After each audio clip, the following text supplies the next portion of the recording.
A unique dilemma is plaguing farmers across the Mid-South right now: how to make money off of land once used to harvest tobacco. And the answer may now be hanging on a vine. News Channel 5's Chris Conti uncorks the story. New at 6.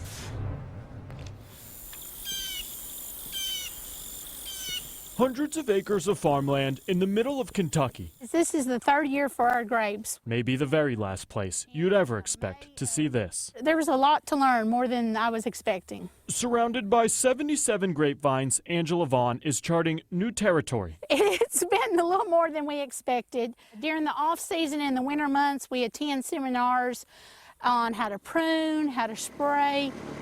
Farming is nothing new to this 50-year-old. But her crops typically yielded tobacco. The tobacco is much more labor intense.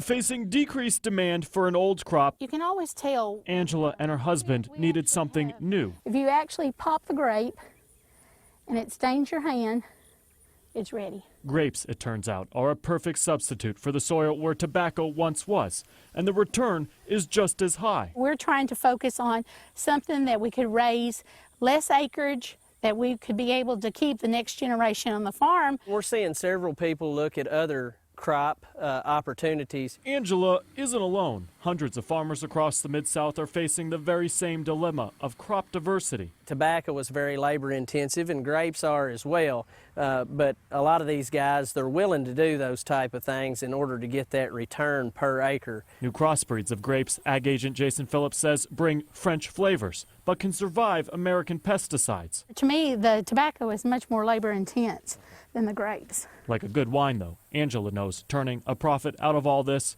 will take time. I think in this part of the country, we could eventually be the next Napa. And the Vaughn family is looking at possibly expanding to weddings or maybe wine tours in the future. The biggest problem that Kentucky grape growers face is mildew. Live in the newsroom this evening, Chris Conti, News Channel 5 HD.